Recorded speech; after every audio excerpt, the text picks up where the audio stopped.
Hey everyone, today I will show you how to fix promotions are disabled on Instagram, and here's how it is done. Step 1. Verify your account type. Open the Instagram, tap on the three-line icon in the top right corner. Go to Settings and Privacy, Professional or Business Tools and Controls. Switch your account type. Make sure you are using a business or creator account. If you are on a personal account, switch to a professional account, business or creator to enable promotions. Step 2. Report the issue. If the issue persists, follow the steps.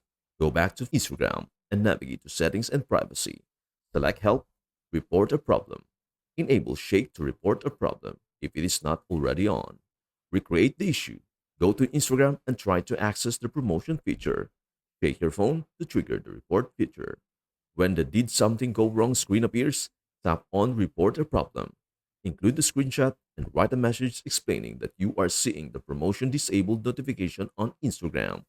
Send the report to Instagram support and wait for a response. This should help resolve the issue. If the problem continues, try contacting Instagram support directly through their help center. And that is everything you need to know about how to fix promotions are disabled on Instagram. Before we end, may I humbly ask you a favor? Please do like, share, and subscribe to our channel. This means the world to us. Thank you so much for watching. We hope to see you in our next video.